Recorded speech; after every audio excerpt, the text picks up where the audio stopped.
ज्याचा सखा हरी त्यावरी विश्वरूपा करी त्यावरी विश्वरूपा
श्रीराम भूयो भूयो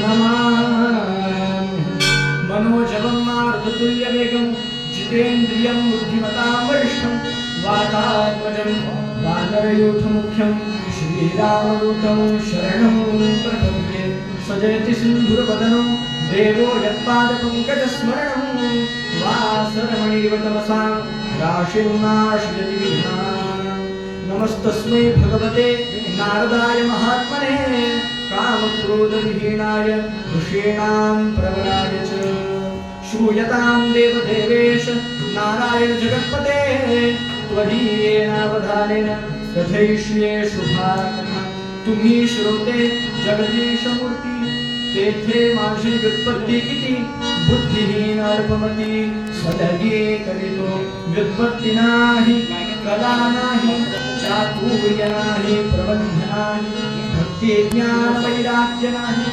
गौर्यता नाही वचन ऐसा माझा वाटविलास म्हणून बोलतो सावकाश भावाचा भोक्ता जगदीश म्हणूया आदिनारायणं विष्णुं ब्रह्माणं च वसिष्ठकं श्रीरामं मारुतिं वन्दे रामदासं च श्रीधरम् अनेन प्रीयतां देव भगवान् जानकीपति श्रीरामचन्द्र पूर्वेषाम् अस्माकं कुलदैवतं श्रोतावत्तां श्रीराम जय जय रघुवीर समर्थ ज्याचा सखा हरी त्यावरी विश्व कृपा करी उणे पडो नेती त्याचे घाव सोसी आघाताचे ऐसा अंकित भक्तासी म्हणे नामयाची दासी. पंढरीनाथ महाराज की जय. मुरलीधर भगवान की जय. संत जनाबाईंचा अभंग निरूपणासाठी घेतलेला. आजच्या या कीर्तनाचं विशेष प्रयोजन याचा जर विचार केला तर हे संपूर्ण संवत्सर जे आहे, हे वर्ष जे आहे, हे आपण आता ज्या मंदिरामध्ये भगवान मुरलीधराची उपासना करतो आहोत त्या मंदिराचं द्विशताब्दी वर्ष आहे. म्हणजे 200 वर्ष मंदिराला पूर्ण झाले. आणि हे 200 वर्ष पूर्ण झाले असल्यामुळे म्हणून या विशेष कीर्तनमालेची आयोजना संत परिवाराने केलेली आहे. त्यामध्ये आजच्या या एकादशीचं कीर्तनाला अभंग आहे जनाबाईंचा. जनाबाईंचा अधिकार केवढा सांगावा तर ज्यांची त्रिभुवनामध्ये कीर्ती गाजलेली आहे असे संत कबीर, जे स्वतः अत्यंत प्रसिद्ध पण तरीही निस्पृह असणारे कबीर एकदा जनाबाईंच्या शोधात आले. आणि शोधात असताना पंढरपूरच्या त्या वाळवंटामध्ये आले आणि येऊन त्यांनी बघितलं काय हो, 2 बायका कसाकसा भांडत होत्या. भांडायचं कारण काय, ज्या शेणाच्या गोवऱ्या थापल्या जातात वाळवंटामध्ये त्या गोवऱ्या थापलेल्या कोणती गौरी कुणाची याच्यावरून त्यांची भांडण आणि अक्षरशः एकमेकींना शिव्या देऊन भांडतायत. कबीरांनी आजूबाजूला विचारला, हो जनाबाई कुठे भेटतील, वाळवंटात बघा गौऱ्या थापत असतील. आणि म्हणून वाळवंटाकडे आले आणि येऊन बघितलं काय दिसलं, त्या बायका भांडतायत. आणि मग आजूबाजूला कोणीतरी विचारलं जनाबाई कुठे येतो. आता यांची कल्पना जनाबाई एवढ्या मोठ्या संत आहेत म्हणजे कुठेतरी ध्यानाला बसलेल्या असतील, हातामध्ये जपाची माळ घेतलेली असेल. पण सगळाच भ्रमनिराश झाला. समोरच्या माणसानं हात केला, म्हणलं हे बघा या जनाबाई आहेत. ह्या जनाबाई आहेत, अहो एवढं मोठं नाव आहे यांचं, पण या शेणाच्या गोवऱ्यांवरून कसा भांडतायत शेजाऱ्याशी. छे, काहीतरी तुमची गडबड होते, या जनाबाई असणार. आणि म्हणून जवळ जाऊन विचारलं, अहो तुमचं नाव काय. आणि जरा जवळ आल्यावरती बघितलं त्यांचा काय कार्यक्रम चाललाय ते लक्षात आलं. आता त्या काळी काही असं गौरीला टॅग लावून ठेवलेले नव्हते, QR कोड, कोणती गौरी कोणाची काही कल्पना नाही. काय करायचं, या जनाबाईंनी असं करावं, एक एक गौरी हातामध्ये उचलावी, ती कानाला लावावी, कानाला लावावी. आपण फोनवर बोलतो ना, गौरी उचलली आणि कानाला लावली, ही माझी आहे, मी थापलेली आहे, काका बाजूला. दुसरी उचलली, ही माझी नाही म्हणते, तुझी आहे. मनामध्ये विचार आला, अरे काय केलं यांनी, काय गौरीमध्ये वायफाय बसवून ठेवलंय की काय, रेंज आली की माझी, काय प्रकार चाललाय समजत नाही. पण लक्षात आलं काहीतरी यांच्यामध्ये दिव्यता आहे. आणि म्हणून त्यांचं सगळं तो उद्योग झाल्यावर कबीर महाराज बाजूला उभे राहिले आणि जाऊन विचारलं, अहो म्हणले तुमच्या बरोबर तुमच्या गौऱ्या थापलेल्या कोणत्या, त्या तुम्ही निवडल्या, कसं काय ओळखलं तो. अहो म्हणले सोपं आहे, ही गौरी घ्या, कानाला लावून बघा, काही जाणवलं का. नाही म्हणले, काय वास येतो शेणाचा, आणखी काही मला जाणवलं. बरं आता ही मी थापलेली गौरी घ्या. आणि म्हणून हातात दिली. जनाबाईंनी थापलेली गौरी हातामध्ये कबीरांनी घ्यावी आणि फक्त कानाला लावली. हो विठ्ठल विठ्ठल विठ्ठल. त्या गौरीमधून अशी स्पंदना ऐकू यायला लागली. माझं एवढं मोठं नाव आहे पण अजून सुद्धा माझ्याकडनं असं काही झालं नाही. चट दिशी ती गौरी हृदयाशी लावली आणि लोटांगण पायावरती घातलं. आणि मग जनाबाईंनी कबीर महाराजांना उठवावं. अहो म्हणले लोटांगण घालायचंच असेल तर माझ्या सद्गुरूंच्या पायी घाला, नामदेवांच्या पायी घाला, चला मी तुम्हाला घेऊन जाते असं म्हणून निघाल्या.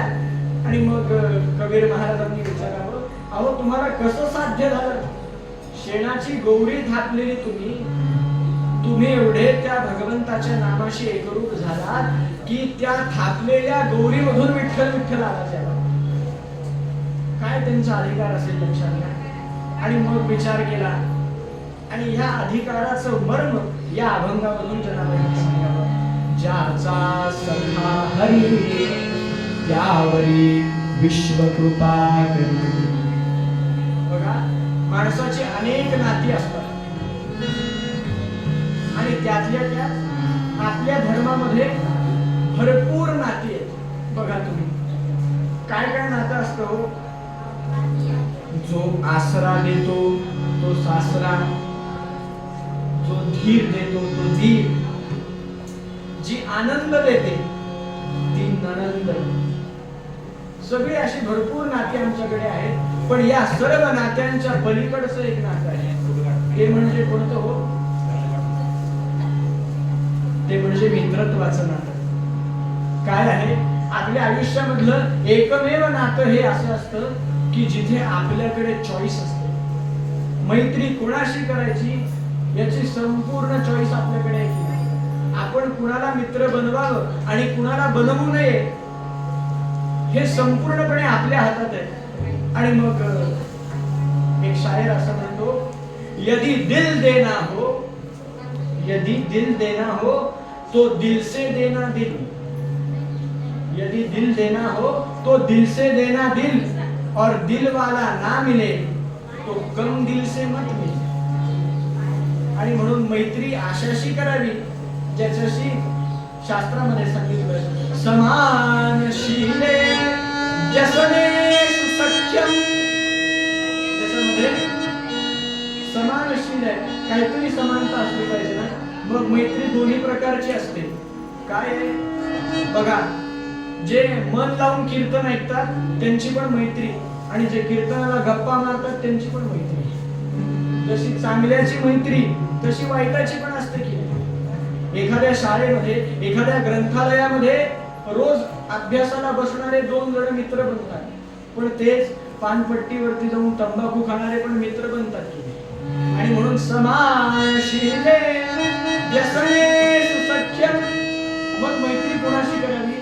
तर शास्त्रामध्ये सांगितलं, जनाबाईंनी आम्हाला सांगितलं, ज्याचा सखा हरी त्या हरीशी मित्रत्व केली, त्या हरीशी मैत्री केली. मग ही मैत्री म्हणजे काय हो? भक्तीचंच दुसरं रूप म्हणजे मैत्री आहे. भक्ती शास्त्रामध्ये भक्ती सूत्राची व्याख्या करताना भक्ती म्हणजे काय तर नारद महामुनींनी सांगितलं, सात्वस्मिन् परम प्रेम रूपा. परम प्रेमाचं जे स्वरूप आहे ती म्हणजे भक्ती. त्या भगवंताच्या वरती परम प्रेम असतं. आता प्रेमाची व्याख्या काय होते? प्रेम म्हणजे काय? आजच्या आमच्या भाषेमध्ये आम्ही प्रेम ह्याला समजतो की आम्ही एखाद्याला आय लव्ह यू असं म्हणणं म्हणजे प्रेम झालं. पण खरंच ते प्रेम होतं का? जिथे आय आणि यू हा वेगळा आहे तिथे प्रेम राहत नाही. तिथे नेहमी आय आधी असतो आणि यू नंतर येतो. आणि मग हे प्रेम कसं म्हणायचं? मग प्रेम कशाला म्हटलं जातं? तुकाराम महाराजांनी फार छान सांगितलं, देव पहावया गेलो तेथे देवची होऊन ठेलो. किंवा अजून जरा दुसऱ्या भाषेत सांगायचं तर, लाली मेरे लाल की, लाली मेरे लाल की, सो जित देखूं पुतला, लाली देखण में गई तो मैं भी होई गई लाल. सियावर रामचंद्र की जय. काही आवाज आला नाही. दुपारचा आज एकादशी आहे. एकादशी आणि दुप्पट खाशी असतात, तसा दुप्पट आवाजही आला पाहिजे. पवन सुत हनुमान की जय, मुरलीधर भगवान की जय. आणि मग म्हणून या सख्यत्वासाठी सर्व संतांनी फार महत्व दिले हो. समर्थ म्हणतात, देवाच्या सख्यत्वासाठी सर्व अर्पावे शेवटी, त्यजावे जीवलगांसी प्राण तोही त्यजावा. अहो, त्या भगवंताचं सख्यत्व करावं म्हणून जीवलगांची तुटी पडली तरी चालेल. आणि म्हणून हा भगवंत कसा आहे तर जो त्याच्यावरती अशी सख्यत्वाची भक्ती करतो त्याला सर्वस्व देणार आहे. एक छोटीशी कथा ऐकायची आणि पूर्वरंग संपवायचा. एक फार मोठं राज्य होतं आणि या राज्यामधला जो राजा होता त्या राजाचं नाव होतं राजा अंबरीश. आणि हा अंबरीश राजा त्या भगवान महाविष्णूंचा परमप्रिय भक्त. साधन द्वादशीचं व्रत यानं सुरू केलं आणि व्रत करता करता त्या व्रताचा ठरवलेला जो कालावधी असतो बघा, प्रत्येक व्रताला एक कालावधी सांगितला आहे. हे व्रत एवढा वेळ करावं. जसं जास्त खाल्लं तर आपल्या शरीराला त्रास होतो, तसं शास्त्रामधली प्रत्येक गोष्ट मोजून मापू नये आणि जास्त केली तरी आपल्याला त्रास होतो. आणि म्हणून या राजानं त्या साधन द्वादशीच्या व्रताचा नियम पाळला. त्या व्रताचं उद्यापन करायची वेळ आता आली. आता कल्पना करा, तुमच्या माझ्या सारख्याच व्रताचं उद्यापन असलं तरी आम्ही 5-50 पाहुणे बोलवतो केले. आता हे राजाच्या घरातलं व्रताचं उद्यापन सगळ्या राज्यामध्ये सडे घातले. सगळ्या राज्यामध्ये छान चौघडे वाजतायत. सगळीकडे आनंदी आनंद आहे. सगळीकडे मांडव घातले. सगळ्या गावाला जेवण ठेवलंय. हो, गावाचं सोडा, दुसऱ्या गावाहून सगळे राजे महाराजे आले. आता राजाचा मित्र तो राजाच की सगळे असे आले आणि जमले.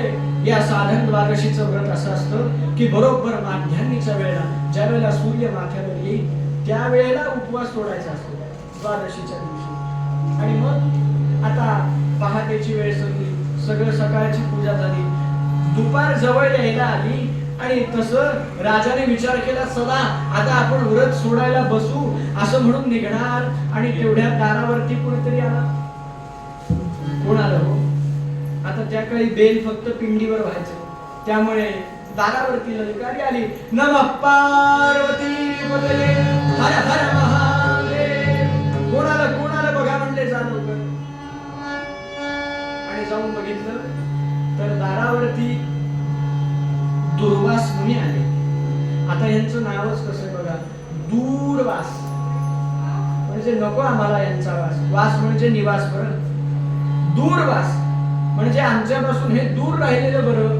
असे दुर्वास मुनी. त्याचं कारण म्हणजे अत्यंत तेजस्वी, अत्यंत तपस्वी, पण शीघ्र पोटी असणारे. जरा जरी यांच्या मनाविरुद्ध काही झालं तर कधी क्षणभरात रागवतील आणि कोणाला श्राप देतील सांगता येत नाही. आणि म्हणून असे दुर्वास मुनी आले. पण राजानं अत्यंत आनंदानं स्वागत केलं, पाद्यपूजन केलं आणि त्यांना म्हणला, अहो आज तो सोने पे सुहाग आहे. आज माझ्या व्रताचं उद्यापन आणि तुम्ही आलात, फार चांगलं झालं. चला म्हणले, बसा माझ्या शेजारी उपवास सोडायला. दुर्वास मुनींनी बघितलं दुपारची वेळ, संध्या केली पाहिजे, त्याशिवाय कसं जेवणार. राजा, आत्ता तुझ्या या शरयू नदीच्या तीरावर जातो. हा रामाचा पूर्वज आहे तर. शरयू नदीच्या तीरावर जातो, संध्या आटोपून पटकन येतो. ठीक आहे, जा लवकर या बरं, वाट बघतो तुमची. हो हो राजा, मी येईपर्यंत उपवास सोडायला बसू नकोस. हा असा गेलो आणि आलो. दुर्वास मुनी निघाले, नदीच्या काठीवरती बसले. आता ऋषी मुनी होते, बसले आणि समाधी लागली. कसा वेळ चालला गेला समजलं नाही. इकडे राजा वाट बघतोय. अरे माध्यान्नीची वेळ आली, माध्यान्नीची वेळ आता टळून जायची वेळ आली. आता अजून जर हे आले नाही काही क्षणात तर माझ्या व्रताचं उद्यापन कसं होणार. बरं, दिलेली वेळ पाहिली पाहिजे. आता आमच्याकडे कीर्तनाला जायचं म्हणलं की लोक म्हणतात, जाऊ अर्धा तासाला, अजून काय घाले. पण पिक्चरला जायचं म्हणलं तर वेळेच्या आधी आम्ही जातो की नाही आणि रांगेत उभं राहतो. प्रत्येकाच्या प्रायोरिटीज असतात. राजाची प्रायोरिटी व्रताची होती. राजा म्हणला, माध्यान्नीच्या आत उपवास सोडला गेला पाहिजे, पण दुर्वास मुनी आल्याशिवाय उपवास सोडता येणार नाही. आता काय करायचं. राजा फार हुशार होता. तो पंचवार्षिक मधून निवडून आलेला राजा नव्हता, खानदानी राजा होता, बुद्धिमान, डीएनए मध्येच राज्य होतं, अत्यंत हुशार. राजाने विचार केला, हे बघा, उपवास आपल्याला ते येईपर्यंत सोडायचा नाही, पण व्रताचं उद्यापन मात्र झालं पाहिजे. मग काय करायचं तर भगवंताच्या चरण तीर्थाचं प्राशन करायचं. त्या भगवंताच्या चरण तीर्थाला एवढं महत्व आहे की असं म्हणलं जातं, अंबुज अंबुनी जातम नहीं जातम अंबुजात अंबु. अंबुज अंबुनि जातम नहि जातम अंबुजात अंबु अधुना तद विपरीतम चरण सरोजा विनिर्गता गंगा. सुभाषित असं आहे, अंबुज म्हणजे कमळ. कमळ म्हणजे बीजेपीचं कमळ नाही, साधं कमळ. अंबुज अंबुनी जातम, अंबू म्हणजे पाणी आणि अंबुज म्हणजे कमळ. सुभाषितकार असं म्हणतात, अंबुज अंबुनी जातम, पाण्यापासून कमळ उत्पन्न होतं. होतं की नाही? कमळ कुठे उगवतं? भारतात चिखलात उगवतं. अंबुज अंबुनी जातम हे आपण म्हणतो, पण नाही जातम अंबुजात अंबू. पण कमळापासून पाणी झालं असं कोणी बघितलंय का? कमळाचं पाणी झालं. मग नाही जातम अंबुजात अंबू. पण इथे मात्र विपरीत आहे. म्हणले काय विपरीत आहे? त्या भगवान महाविष्णूंच्या चरणाला कमळाची उपमा दिली आहे. चरण कमल आपण म्हणतो ना, भगवंताचे चरण कसे तो कमलासारखे आहेत. तर त्या भगवंताच्या चरण कमलामधून गंगा निर्माण झाली आणि म्हणून त्या चरणाचं तीर्थ जर प्राशन केलं तर सर्व तीर्थांचं आपल्याला फळ आहे. आणि म्हणून राजाने विचार केला, भगवंताच्या चरणाचं तीर्थ मी प्राशन करतो. जो आज अभिषेक सकाळी झालेला आहे त्याचं तीर्थ मी घेतलं म्हणजे माझा उपवास सुटेल आणि भोजन तर मी काही ते आल्याशिवाय करणार नाही. झालं, राजानं भगवंताच्या चरणाचं तीर्थ घेतलं आणि तेवढ्यात दुर्वास ऋषी तिथे आले. दुर्वासांनी बघितलं, राजाकडे क्षणार्धात बघितलं आणि एक राजाकडून थोडी गडबड अशी झाली. चरणाचं तीर्थ घेतलं आणि ऋषी आले म्हणून धावत धावत निघाला. त्यांच्या स्वागताला पुन्हा समोर आला आणि राजाची की नाही कोणतीही मेहंदी काही न लावता काळी घोर अशा मिशा, दाढी मिशा होत्या आणि त्या राजाच्या मिशीला त्याने प्यायलेल्या त्या तीर्थातल्या पंचामृतामधल्या दह्याचा एक बारीकसा कण लागला.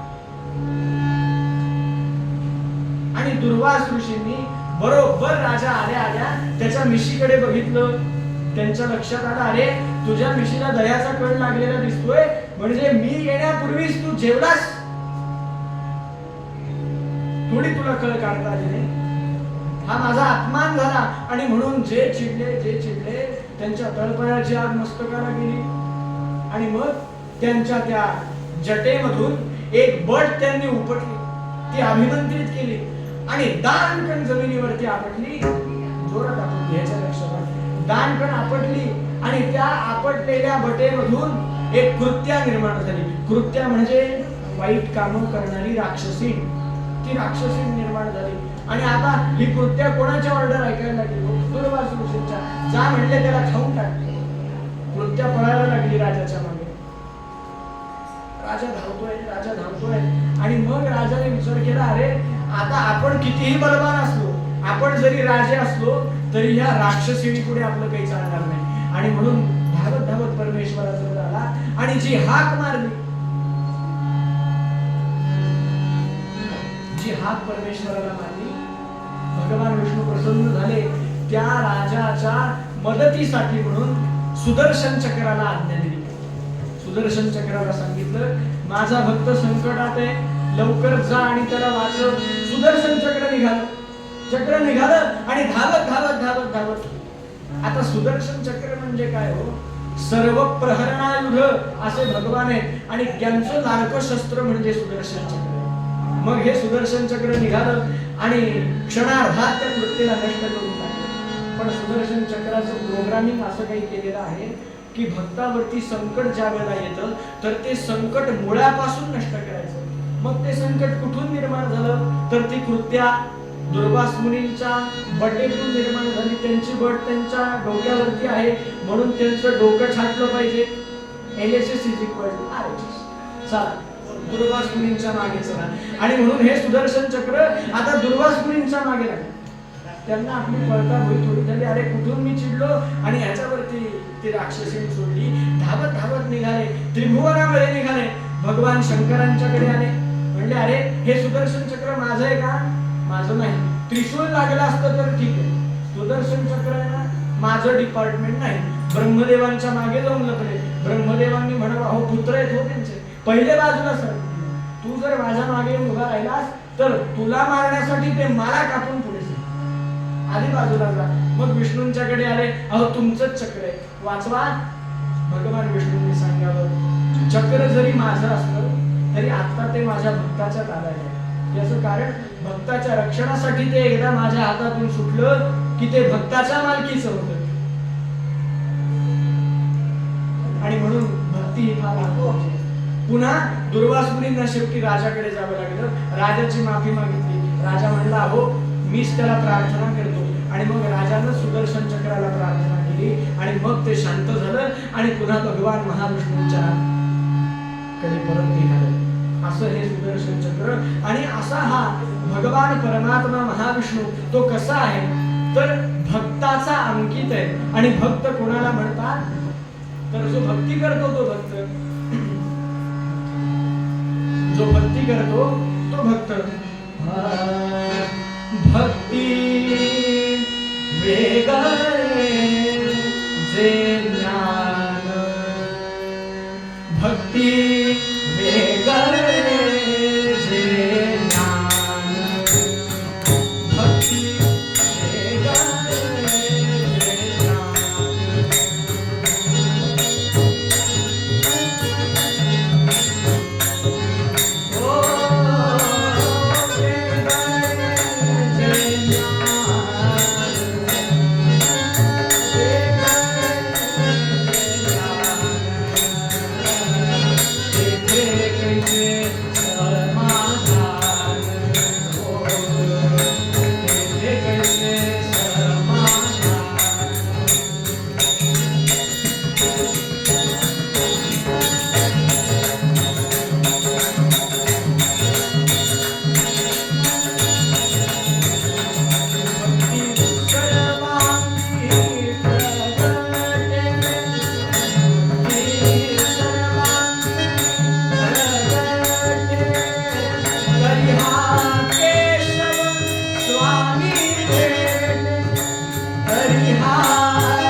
रक्षणाची काळजी ही भक्तापेक्षा भगवंताला जास्त असते.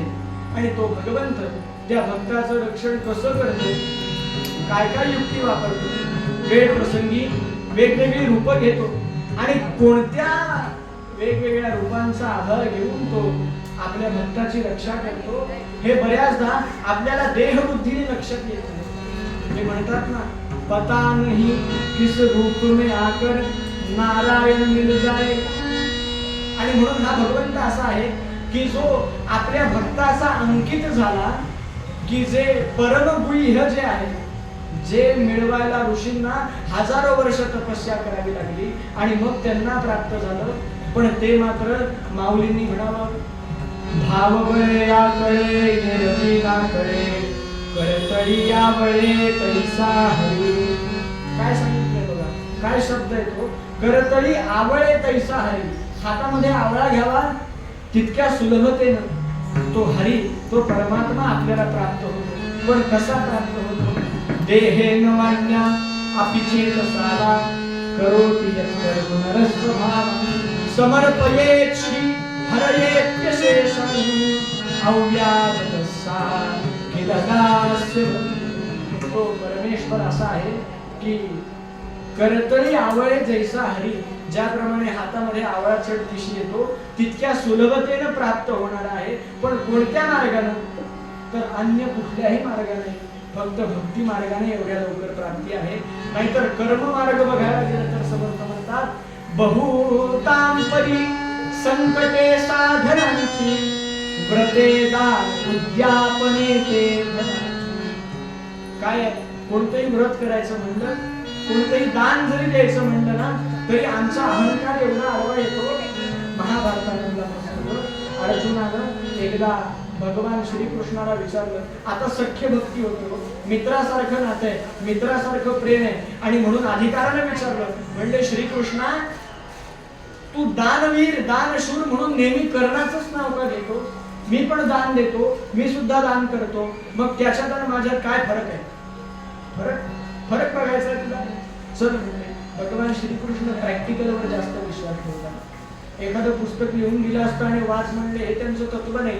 चटकन घेऊन गेले, जंगलामध्ये गेले आणि एक सोन्याचा डोंगर निर्माण केला. आता त्या काही सोनं किती कॅरेट काय होतं काय मला माहिती नाही, पण त्यावेळी स्वस्त होतं.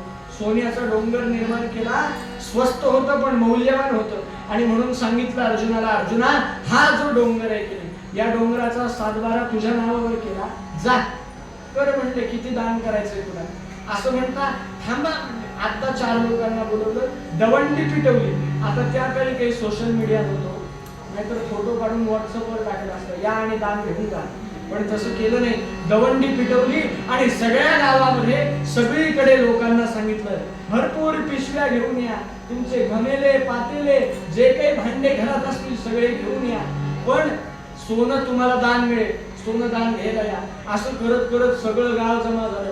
अख्खं गाव सोनं घेऊन गेलं, भरभरून गेलं, पण तरी सुद्धा सोन्याचा डोंगर थोडंसं कमी झालं नाही. जेवढा आहे तेवढा वाटून वाटून अर्जुन दमला. शेवटी भगवंताला शरण आला. अरे हे संपतच नाही, किती दान दिलं तरी संपत नाही.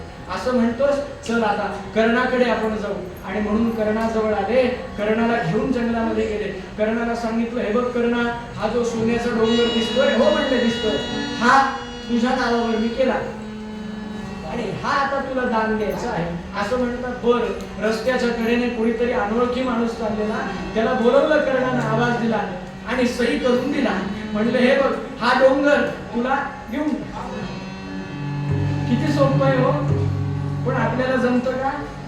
आणि म्हणून बहुतांपरी संकटे साधना, कितीही केलं तरी मी केलं असं जिथे आपलं म्हणणं आलं, तिथे सगळं केलेलं वाया गेलं. आणि म्हणून या सर्व मार्गापेक्षा भक्ती मार्ग श्रेष्ठ आहे. कारण तो असा आहे की ज्याला काही कळत नाही ना, त्याची भगवंत जास्त काळजी घेतो. बघा, आईला मुलं असतात, 4 मुलांपैकी एक सगळ्यात हुशार असतो, त्याच्या आईला जास्त काळजी करायला लागत नाही, तो म्हणजे ज्ञान मार्गाने जाणार.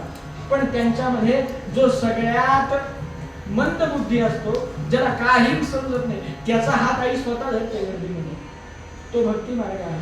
आणि म्हणून या भक्ती मार्गाने गेलं की परमेश्वर कशी आपली लाज राखतो ते आख्यानामध्ये ऐकायचं. पूर्वपदामध्ये संत जनाबाई आपल्याला उपदेश सांगताना म्हणतात, ज्याचा सखा हरी त्यावरी विश्वकृपा करी.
मध्यंतरामध्ये सगळ्यांनी मोठ्या आवाजानं भगवंताचं भजन करून आणि भजन अशा आवाजामध्ये की त्या भगवंताला निदान ऐकू तरी गेलं पाहिजे. जय जय पांडुरंग हरी बोला. जय जय पांडुरंग हरी जय जय पांडुरंग हरी जय जय पांडुरंग हरी जय जय पांडुरंग हरी जय जय पांडुरंग हरी जय जय पांडुरंग हरी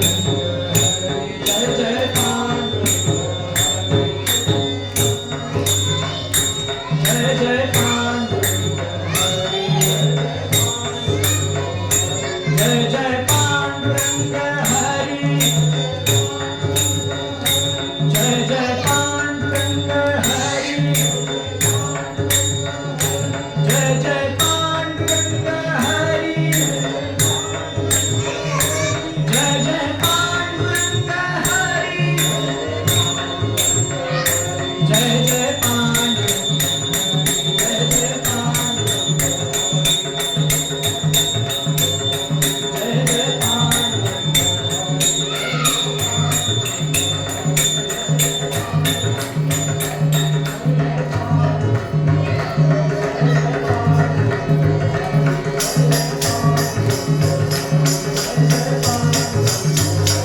जय जय पांडुरंग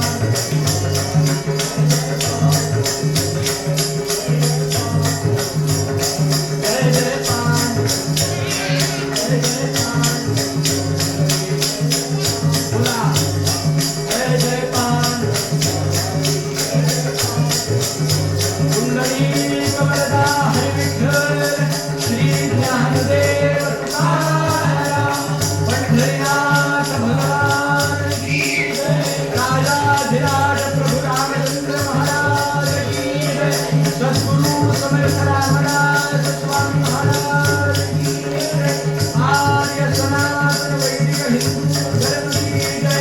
मुरलीधर भगवान की जय.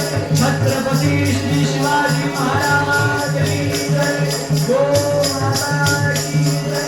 भारत माता की जय. सब संतन की जय. जय जय रघुवीर समर्थ.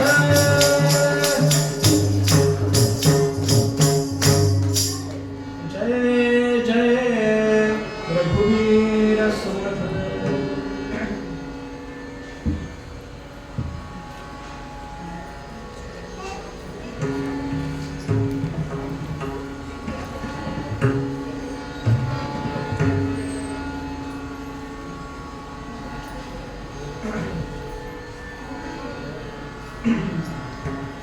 आख्यानामध्ये आपल्या आजच्या कथा भागाला सुरुवात करताना फार सुंदर आणि जुनं आख्यान आहे. पण ते आख्यान ऐकायसाठी म्हणून आपल्याला एका विशिष्ट ठिकाणी जायचं आहे. आख्यानाची सुरुवातच एका कोड्यापासून आहे. नीट ऐका. भूमी सुत परिघाते भूमी सुत परिघाते झाला विप्ररत्न दामाजी.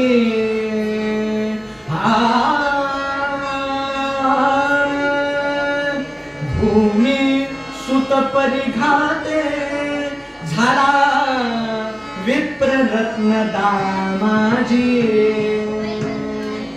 लिहिता लिहिता तरले अहो लिहिता लिहिता तरले. हरि गुण गण हृदय कागदा माझी. हरि गुण गण हृदय कागदा माझी. हरे हरे राम राम राम राम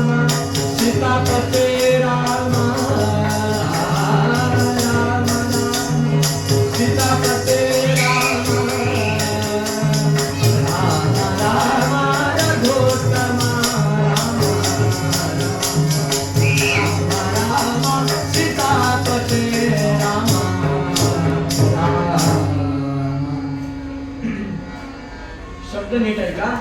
भूमी सुत परिघाते झाला विप्र रत्न दामाजी.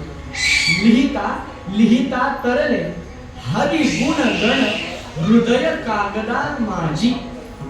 पहिलं आहे दामाजी आणि दुसरं आहे कागदा माझी. काय शब्द आहेत बघा. आता हे कोड आहे बरं, बघू कोणाला सोडवता येते. काय आहे कोड? भूमी सुत परिघाते. एकेका शब्दाचा आपण विचार करू. भूमी म्हणजे काय हो? आपण जिच्यावर आता बसलेलो आहोत, काही जण टेकले, काही जण पहुडले, काहींचे डोळे लागले, ते भूमी. भूमी म्हणजे जमीन. भूमी सुत. सुत म्हणजे काय? आता मराठी एवढी गंमतशीर आहे, एका शब्दाचे अनेक अर्थ होतात बरं. सुत म्हणजे काय? गांधीजी जो कातरतात, जो आता बहुतांश लोकांच्या हातात आहे माळा करायला, त्याला सुद्धा सुत म्हणतात. पण दुसरा म्हणजे ज्यासाठी हे माळा करतायत तो सुत. भूमी सुत. सुत म्हणजे मुलगा. भूमी सुत परिघाते. आर्या असं सांगते, भूमी सुत म्हणजे जमिनीचा मुलगा. आता जमिनीचा मुलगा कोण आहे की नाही गंमत बघा. संपूर्ण नवग्रहांच्या मध्ये मंगळ हा असा आहे की त्या मंगळाला भूमी सुत असं म्हणलेलं आहे. जमिनीचा जो मुलगा तो म्हणजे मंगळ. पहिला शब्द सुटला. त्याच्या पुढच्या ओळीमध्ये कवी म्हणतात भूमी सुत परिघाते. परिघ म्हणजे काय? परिघ म्हणजे एखाद्या गोष्टीला पडलेला वेढा. वेढा पडणं म्हणजे परिघ. मग भूमी सुत परिघाते. भूमी सुतचा अर्थ झाला मंगळ आणि वेढा म्हणजे परिघ. मग मंगळ आणि वेढा म्हणजे मंगळ वेढा गावामध्ये भूमी सुत परिघाते. या गावामध्ये बघा दोन शब्द सुटले. भूमी सुत परिघाते झाला म्हणजे होऊन गेला. कोण झाला? विप्र रत्न दामाजी. दामाजी नावाचा विप्र म्हणजे ब्राह्मण कुळामध्ये जन्माला आलेला. आणि यानं काय केलं? लिहिता लिहिता तरले. लिहिता लिहिता तरले. लिहिणं काय लिहायचं? तर हरी गुण. त्या हरीचे गुण कुठे लिहायचे? हृदय कागदा माझी. आता कागदा हा वेगळा शब्द आणि त्या माझी म्हणजे कागदावरती. बघा गंमत आहे की नाही. पुन्हा दामाजी आलं खाली. कागदा माझी वरती पण विप्र रत्न दामाजी. वाचणाऱ्याला काय समजेल? काय प्रतिभा असेल बघा. आणि मग असा हा दामाजी नावाचा भक्त कुठे राहायचा? मंगळवेढा गावामध्ये. आणि हा राहणारा कसा होता? तर लिहायचं काम करायचा. आणि म्हणून लिहिता लिहिता तरले काय लिहायचा? हरीचे गुण. कुठे लिहायचा? हृदय कागदामध्ये. बरं, ह्या ओळीचा दुसरा अर्थ असा होतो की हा जो दामाजी आहे हा काय काम करायचा? तर कचेरीमध्ये तो काम त्याचं असायचं, लिहायचं काम करायचा. आणि लेखनी कुणाचा होता? तर बादशहाचा लेखनिक होता.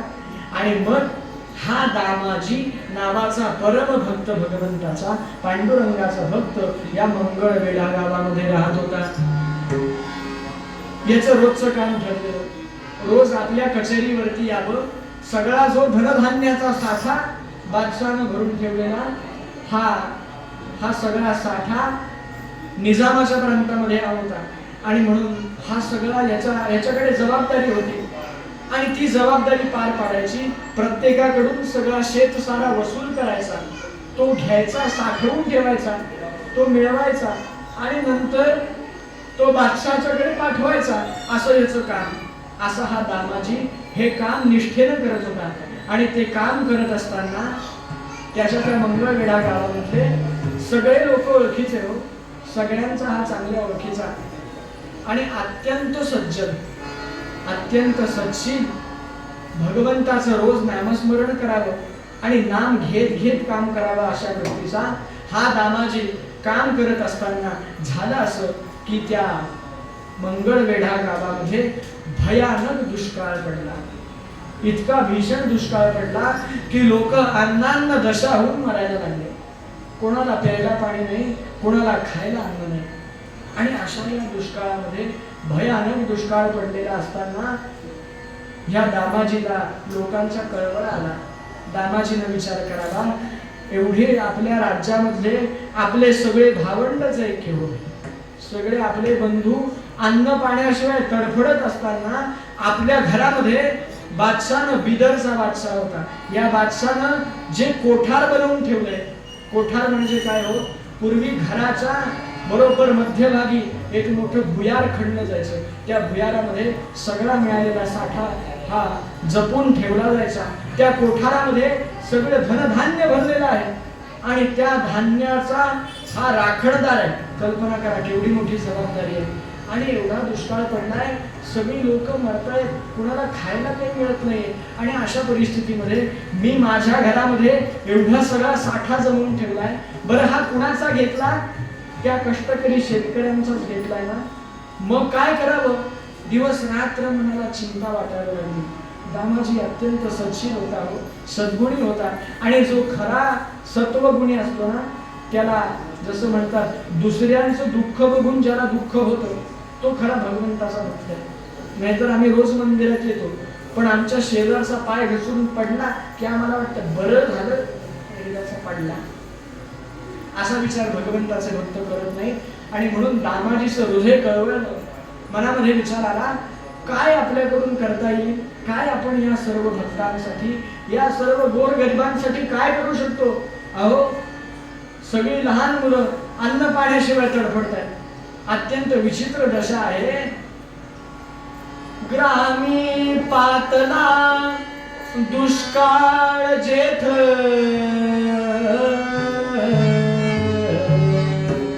ग्रामी पातला दुष्काळ जेथ, दामाजी होय तेव्हा विचलित.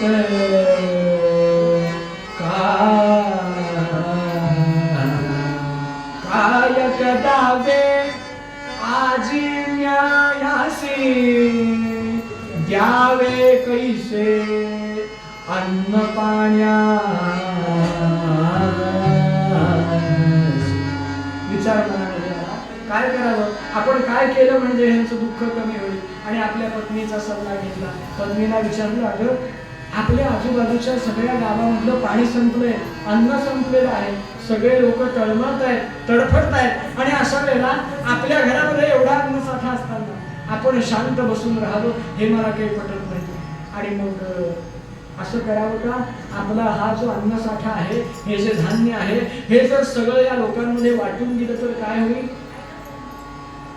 अहो धनी चांगली कल्पना आहे, हे वाटून दिलं तर सगळ्यांची भूक भागेल. पण एवढंच ना की बादशाह मला बोलवेल आणि मला मृत्यू स्वीकारावा लागेल. कारण त्याला न विचारता जर हे सगळं दिलं तर तो मला मारणार एवढं नक्की. अगं पण असा विचार कर, इथे एवढे जीव मरत आहेत, त्यांच्यापेक्षा मी एकटा गेलो तर बरं नाही का. काय विचार आहे बघा. आणि म्हणून या दामाजीने विचार करावा की मी सगळं हा अन्न साठा त्या गोरगरिबांमध्ये वाटावा. आणि म्हणून गावामध्ये फिरून आला. आणि जशी बातमी गावामध्ये समजली, भरा सगळ्यांनी यावं. आणि एका दिवसामध्ये सगळी दामाजीची कोठी रिकामी झाली, सगळं खाली झालं, सगळा साठा वाटला गेला. बरं हा दामाजी कितीही चांगला असला तरी आपण कितीही चांगलं असलो म्हणून सगळे आपल्याशी चांगलंच वागतात असं नाही. हा एवढ्या मोठ्या पदावरती गेलेला आणि म्हणून याच्या त्या उन्नतीवरती जळणारे भरपूर लोक होते. त्यातल्या काही लोकांनी जाऊन बिदरला गेले. बिदरला जाऊन बादशाहला सांगितलं, म्हणजे महाराज हुजूर तुमचा सगळ्यात लाडका दामाजी पंत, अरे उसने क्या किया, आपका पूरा कोठार खाली कर दिया. सगळं तुमचं लुटलं म्हणले, सगळं धनधान्य सगळं वाटून टाकलं भर दुष्काळामध्ये. बघा जरा. आणि मग बादशाहनं आपल्याकडची 2 माणसं पाठवावी. दामाजी पंतांच्याकडे माणसं आली.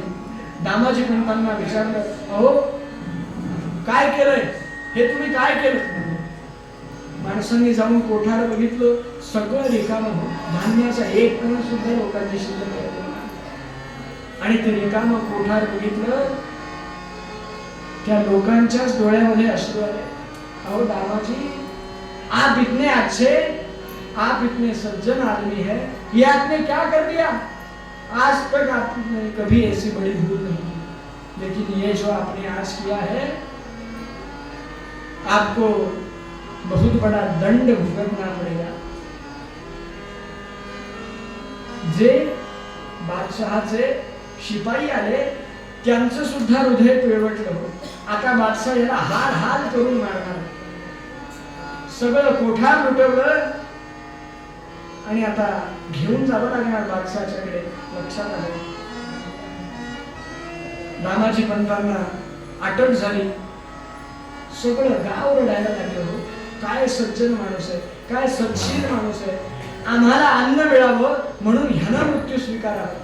वास्तविक दुष्काळाची परिस्थिती एवढी भयानक होती की सख्खा भाऊ सुद्धा सख्या भावाला विचारत नव्हता. पण अशा परिस्थितीमध्ये यांनी एवढा मोठा धोका पत्करला. अहो मरण नक्की आहे, पण असं सगळं असून सुद्धा दामाजी स्थितप्रज्ञपणाने चालले.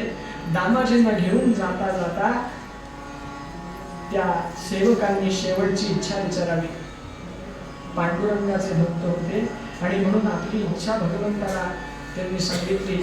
अहो म्हणले, एवढं करा, जाता जाता थोडासा रस्ता वळवा, थोडासा रस्ता वाकडा करा आणि पंढरपूरच्या वाटेने मला न्या. एकदा शेवटचं दर्शन त्या भगवंताचं घेईन, एकदा शेवटचं दर्शन करेन आणि मग तुमच्या बरोबर मी येईन. मग या देहाचं काही झालं तरी मला काही फरक पडणार नाही, पण शेवटचं दर्शन मला भगवंताचं घेऊ द्या. दामाजीची ती विनंती त्या सेवकाने बादशाहच्या ऐकली. ठीक आहे म्हणले, पण कोणाला सांगू नका, आम्ही तुम्हाला ह्या मार्गाने आणलं, ही गोष्ट आपल्यापर्यंत राहू द्या. आणि म्हणून दामाजींना घेऊन पंढरपूरच्या वाटेने निघाले.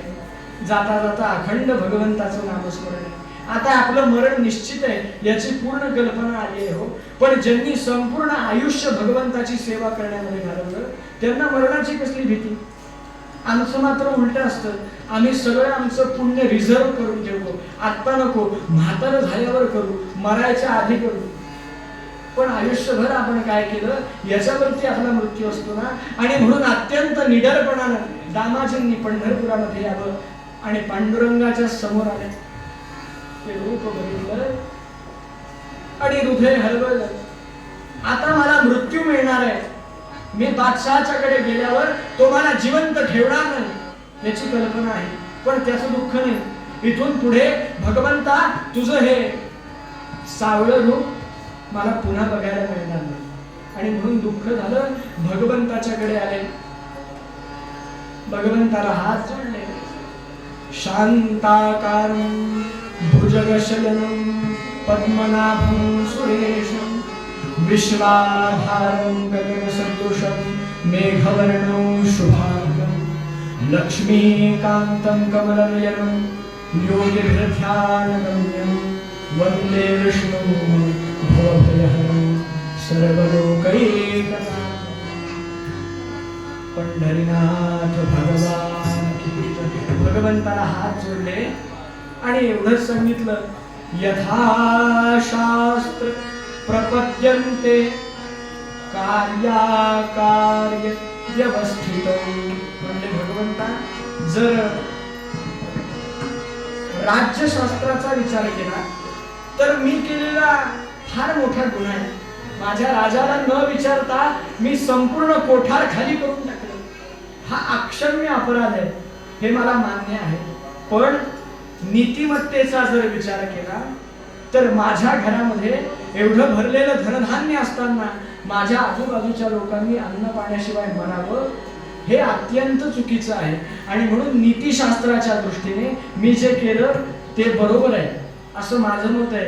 आणि ह्याच्या उपर तुझी मर्जी, तुला जे करायचं ते कर. या देहाचं देह जावो अथवा राहो, पण पांडुरंगी दृढ भावो एवढंच मला पाहिजे. आणि म्हणून भगवंताच्या पायावरती मस्तक ठेवलं. कसा भक्त आहे बघा. अहो, भगवंतानं आपल्यावर एवढं प्रेम करावं की आपला वियोग होणार या कल्पनेनं भगवंताच्या डोळ्यात पाणी आलं. पांडुरंगानं विचार केला आपल्या या भक्तासाठी काहीतरी केलं पाहिजे. आणि जसा इकडे दर्शन घेऊन दामाजी निघाले आणि आता बिदरच्या दिशेनं मार्गक्रमण करायला लागले. त्यांच्या सोबतचे त्या राजाचे सगळे सैनिक शिपाई बरोबर घेतलेले आणि एक छोटी तुकडी राजाने बरोबर पाठवलेली. त्यांच्या त्या तुकडीमध्ये हात बांधलेले, पाय बांधलेले आणि असे बंदिवान अवस्थेमध्ये असलेले दामाजी पंत निघाले. आणि इकडे बिदरचा बादशाह त्याच्यापर्यंत खबरा पोहोचतायत. अहो, दामाजींनी सगळं कोठार खाली केलं. दामाजी निघाला, दामाजीला घेऊन येत आहेत सेवक. सगळे एक एक बातम्या पोहोचायला लागल्या आणि राजाला असा संताप अनावर झाला. कधी एकदा दामाजी माझ्या समोर येतोय आणि कधी एकदा हा माझ्या समोर येतोय आणि कधी मी त्याला शिक्षा करतोय. राजा विचार करायला लागला, दामाजीचा आधी हात तोडायचा की पाय तोडायचा. आणि अत्यंत चिडलेला असला हा बिदरचा बादशाह दामाजीची वाट बघतोय. एक दिवस अशी वाट बघत असताना अचानक गडबड झाली.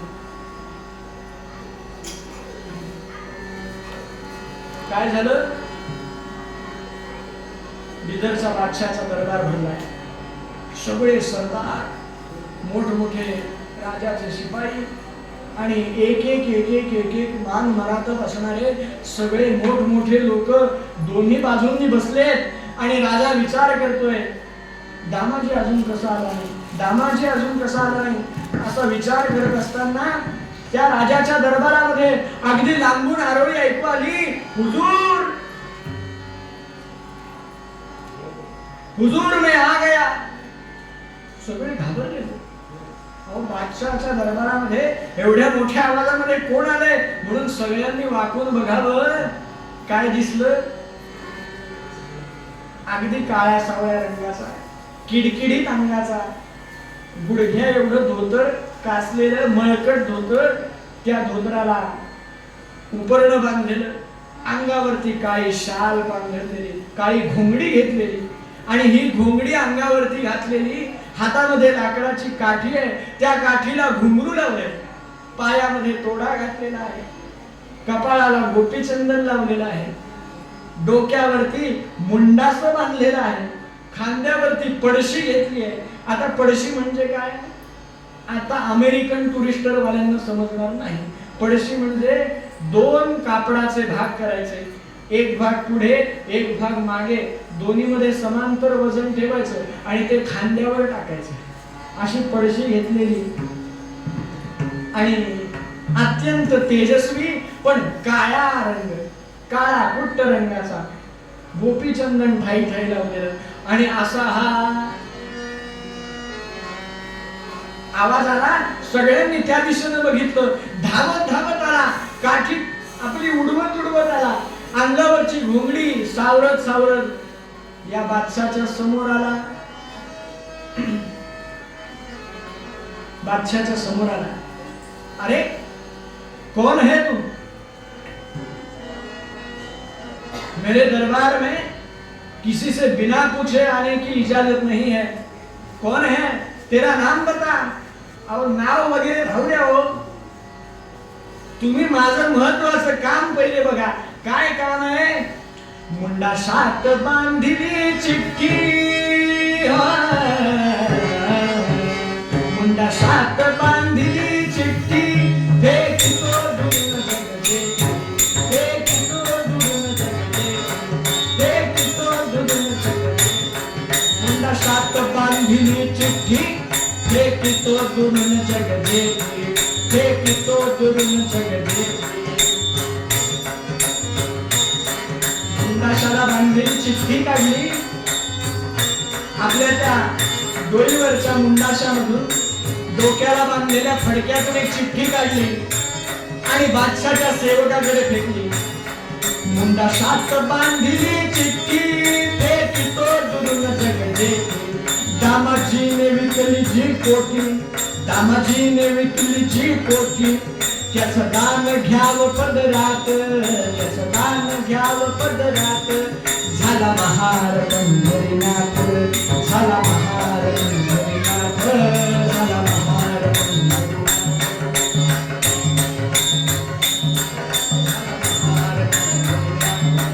काय सांगू देवाची मात, काय सांगू देवाची मात. झाला महार पंढरीनाथ, झाला महार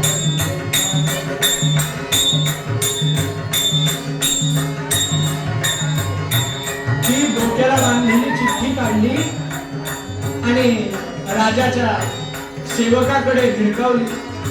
म्हणले हे बघा, ही चिठ्ठी बघा. अहो मी की नाही दामाजी पंताचा महार. दामाजी पंत नाव ऐकलं आणि बादशाचे कान टवकारले. अरे दामाजी पंताचा सेवक, दामाजी पंताचा महार, तुझं काय काम इथे? अरे काही वेळानच, काही दिवसात तुझा मालक सुद्धा इथे येईल. काय काम काढून आलाय? क्या कहना चाहते हो? हुजूर, मेरे सरकार ने, मेरे दामाजी ने आपका भंडार यूं ही नहीं लुटाया. म्हणतोय माझ्या मालकानं तुमचं सगळं कोठार विकलं, हो विकलं, लुटवलं नाही. ऐसा कहते हो? किसे बेचा है, किस भाव में बेचा है? कुछ भी बात मत करो, अभी तुम्हें यहां से मैं निकाल देता हूं. अरे हुजूर रुको. खडा खडा ओटिल्या मोहरा, खडा खडा ओटिल्या मोहरा. खडा खडा ओटिल्या मोहरा. याची मोजून पावती करा, याची मोजून पावती करा. खडा खडा ओटिल्या मोहरा, याची मोजून पावती करा. त्याच्या त्या पडशीमधून एक एक मोहरा बाहेर काढायला लागला. सोन्याचा मोहरा. एवढ्या भर दुष्काळामध्ये त्या मोहरा बघितल्या आणि सगळे थक्क झाले. सगळा दरबार बघायला लागला. हा एवढा फाटका माणूस आणि एवढ्या सोन्याचा मोहरा कुठून आणला? बघता बघता बघता बघता मोहरा काढतोच आहे. शेवटी बघून बघून दरबार जमला. म्हटलं अरे किती मोहर आहेत, जे काय असतील सगळे एकदम टाक. सगळी खांद्यावरची पडशी काढली आणि दानकण जमिनीवरती उलटी केली. आणि जो मोहरांचा ढीग लागला, बादशाह दिसेनासा झाला. जो मोहरांचा ढीग लागला, बादशाहला काही दिसेना. सगळ्या दरबार बघायला लागला. अरे एवढ्या मोहऱ्या आणल्या कुठून? सगळा दरबार बघतोय. सगळे घाबरले. चिठ्ठी दिली. म्हणलं हे बघा, याच्यामध्ये एवढ्या एवढ्या सोन्याचा मोहरा, एवढे मोती, एवढे हिरे, एवढे माणिक, हे सगळं आहे. आणि चौपट भावानं सगळं विकलंय दामाजी. ते सगळ्याचा हिशोब घेऊन मी आलोय. त्या मोहरा बघून बादशाह घाबरला. काय म्हणतोयस? मोहरा आणले? सगळा दरबार बघायला लागला. अहो त्या बादशाहनं स्वतः सुद्धा त्याच्या संपूर्ण आयुष्यात एवढा मोठा मोहरांचा ढीग पहिल्यांदा बघितला असावा. झाला महार पंढरीनाथ, झाला महार. घडा घडा ओटिल्या मोहरा, याची मोजून पावती करा, याची मोजून पावती करा. दामाजीनं विकली जी कोठी, दामाजीनं विकली जी कोठी. दान घ्यावं पदरात, झाला महार पंढरीनाथ, झाला महार पंढरीनाथ, झाला महार पंढरीनाथ, झाला महार पंढरीनाथ, झाला महार पंढरीनाथ भगवान की जय. आणि मग ह्या अशा मोहरा बघितल्या. बादशाह 2 मिनिटं चक्रावला. विचार आला मनामध्ये, एवढ्या मोहरा आणल्या, खरंच उगाच दामाजी पंताला मी एवढ्या शिव्या घातल्या, उगाच त्याला एवढं बोललो. अहो माझं कोठार, अख्खा माझा खजिना जरी विकला तरी एवढे पैसे येणार नाहीत. एवढे सगळे ह्यांना आणले. आणि खरंच हो, त्याच्या त्या सैन्यामधली 4-5 माणसं मोजायला बसवली तरी मोजून होईल. आणि मग हा आलेला महार यानं बादशाला म्हणालो, महाराज आता माझं काम झालं, तुम्हाला या मोहरा मिळाल्या याची मला रीतसर पावती करून द्या, नाहीतर तुम्ही घेणार आणि नंतर परत बोंबलत बसणार. तसं करायला नको, आधी मला पावती द्या म्हणले. आणि मग काय, मोहरा मोजायलाच त्या पुरेना. शेवटी बादशाहनं पावती करून दिली कशी तरी. ती पावती घेतली, पुन्हा आपल्या मुंडाशामध्ये अडकवली. आणि ज्या रुबाबात आला तेच त्याचा तो बलदंड शरीर, पण अगदी सडपातळ बांधा, नेटका सडपातळ, पायामध्ये तोडा घातलेला, हातावरली घुंगराची काठी वाजवली, घोंगड पुन्हा अंगावरती घातलं, बादशाकडे बघितलं आणि मिश्किलपणाने हसला. बादशाला काही समजेना. अरे दामाजीचा नोकर, दामाजीचा सेवक एवढा तेजस्वी आहे, मग दामाजी किती तेजस्वी आहे. बादशाच्या मनामध्ये विचार आला, अरे दामाजीला आपण अटक करून आणलं, पण त्यानं आपलं सगळं राज्य वाढवलं की नाही. राजा घाबरला. आणि जसा हा निघाला, राजा भीत भीत याला थांबवलं. अरे जरा रुको, थोडा विश्राम करके जाओ. नाही म्हणले, मला पुढे अजून भरपूर काम आहे, माझ्याकडे काय एवढंच काम आहे होय, आता मला निघालं पाहिजे. बरं बरं बरं बरं निघा, पण तुमचं नाव तरी राजाला सांगून जा, एवढं मोठं काम तुम्ही केलंय.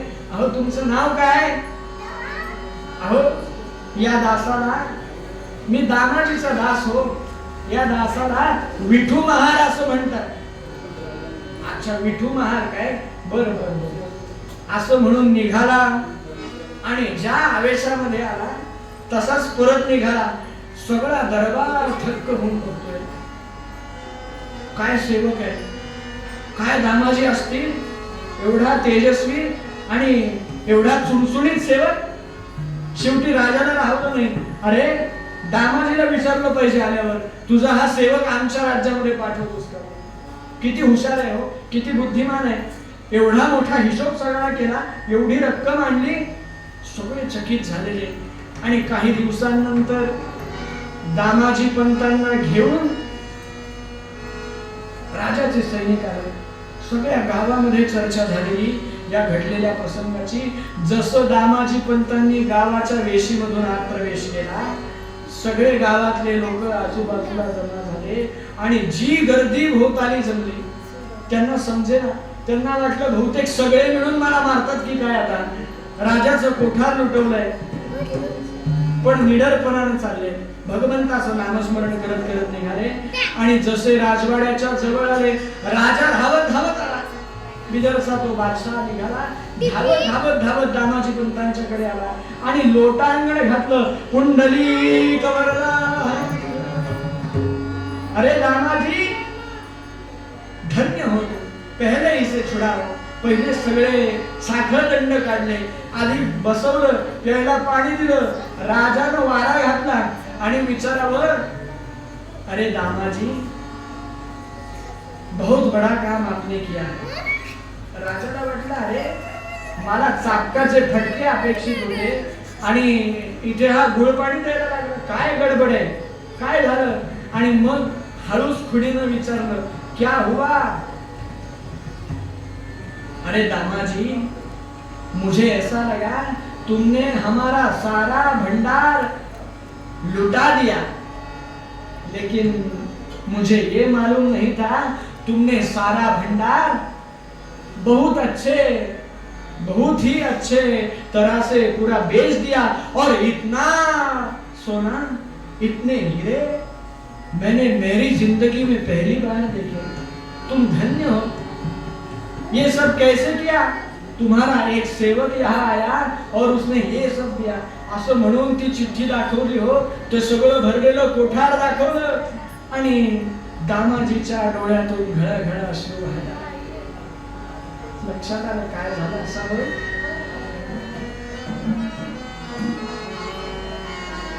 लक्षात आलं. त्याचं वर्णन विचारलं. कोण आला? कसा दिसत होता? सेवेकरांनी सांगितलं, अहो हा दुसरा तिसरा कोणी नाही हो. हा दुसरा तिसरा कोणी नाही. कोण आहे? तुम्हाला बघायचंय याला? अहो हा माझा सेवक नाही, मी ह्याचा जन्मोजन्मीचा सेवक आहे. पण वेळ प्रसंगी हा आमच्या रक्षणासाठी कोणतंही काम करायला मागे पुढे बघत नाही. असा हा आमच्या सगळ्यांचा लाडका आहे. याला तुम्हाला भेटायचंय का? हो म्हणजे. आणि मग या बिदरच्या बादशाला घेऊन दामाजी पंत निघाले. कुठे निघाले? पंढरपूरकडे निघाले. पंढरपूरच्या विठ्ठल मंदिरामध्ये आले, पांडुरंगाच्या समोर आले आणि प्रार्थना केली. निज रूप दाखवा, निज रूप दाखवा, हरिदर्शनासी या हो, निज रूप दाखवा, हरिदर्शनासी या हो, निज रूप दाखवा.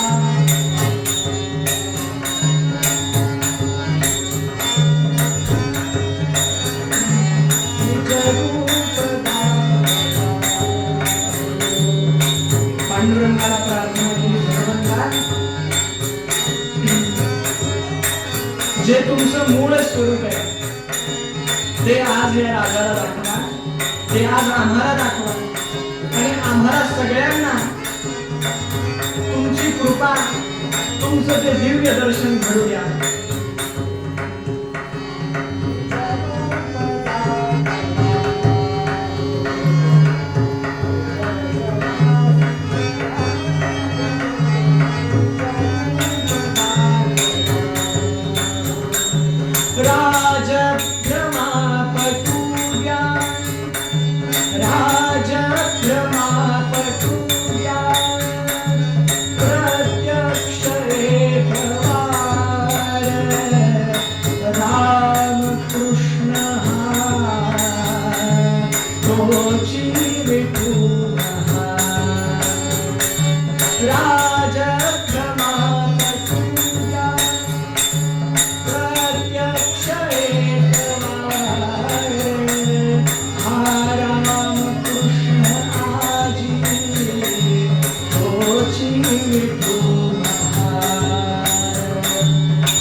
ते दामाजी पंतांच्या पुण्याईमुळे बिदरच्या बादशाहाला दिसलं आणि त्याच्या मनातला भ्रम निघून गेला आणि त्या पंढरीनाथाच्या ठाई असणारी अनन्यता, या अनन्य श्रद्धेने, या सख्य भक्तीने आणि या सद्गुणांच्या प्रवृत्तीने दामाजी पंतांना तारलं. तो भगवंत आजही तसाच आहे. आम्ही पंढरपूरला गेलो तर आता आम्हाला जो दिसतो तोच तेव्हा दिसत होता.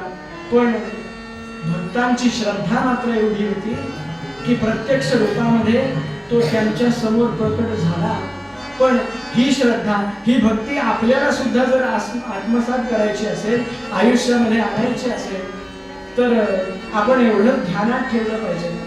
आजची ही झालेली कीर्तन सेवा दर एकादशीला जी आता इथून पुढे होणार आहे, आधी सुद्धा होऊन गेली, ही सगळी कीर्तन सेवा करण्याचा एकच उद्देश आहे, तो म्हणजे भक्ती त्या परमेश्वरावरती, त्या पांडुरंगावरती, श्रीरामावरती, मुरलीधराच्या चरणावरती आमची आहेच, पण ती दिवसादिवस दिवसागणिक ती वृद्धिंगत व्हावी आणि जशी दामाजी पंतांना, जशी जनाबाईंना साधली त्याचा कण तरी आमच्या आयुष्यात लाभावा, एवढीच प्रार्थना त्या मुरलीधराकडे करायची. आणि आजच्या या सेवेचं पुष्प जसं काही असेल, वेड वाकड असेल, पण ते त्या पुष्पाची त्या भगवान मुरलीधराच्या चरणावरती पुष्पांजली वाहायची आणि आजची कीर्तन सेवा पूर्वपरामध्ये जनाबाईंनी म्हणावं. ज्याचा सखा हरी त्यावरी विश्व कृपा करी, विश्व कृपा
कीर्तन शेवट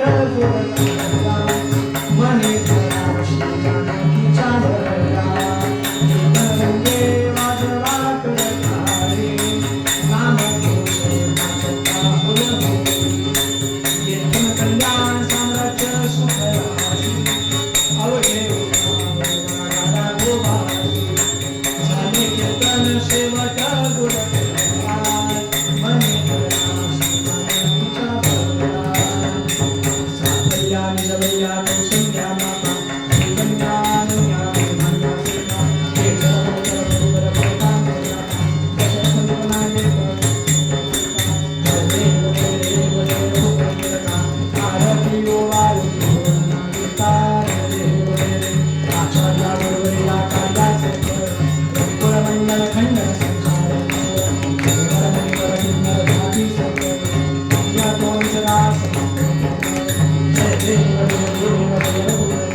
You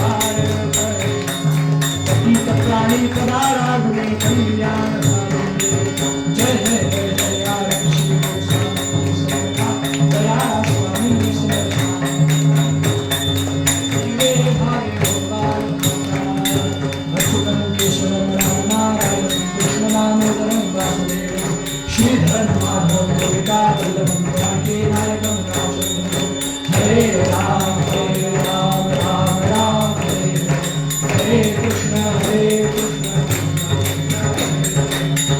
राम राम राम हरे हरे कृष्ण कृष्ण कृष्ण हरे हरे सदा सर्वदा योग तुझा घडावा तुझे कारणी देह माझा पडावा उपेक्षू नको गुणवंता अनंता रघुनायका मागणे हेची आशा. ज्या ज्या ठिकाणी मन जाय माझे त्या त्या ठिकाणी निज रूप तुझे मी ठेवितो मस्तक ज्या ठिकाणी तेथे तुझे सद्गुरु आय. उपासनेला दृढ चाल व्हावे भूदेव संतासी सदा नमावे सत्कर्म योगे वयधार व्हावे सर्वांगी मंगल बोलवावे. अलंकापुरी पुण्यभूमी पवित्र तिथे नांदतो ज्ञान राजा सुखा तया आठविता महापुण्य राशी नमस्कार त्या श्री गुरु ज्ञानेश्वरासी. रामाने तव दास दास म्हणवी माते कशाचे भय रामा जाईन ज्या स्थळी सुखघना होईल तेथे जय. रामाया भुवनत्रयी तू सगळे नाही तुझा तारक रामा तू सकलार्थ पूर्ण करीसी तू तात मी बालक. पुंडरीनाथ भगवान की जय जय जय रघुवीर समर्थ मुरलीधर भगवान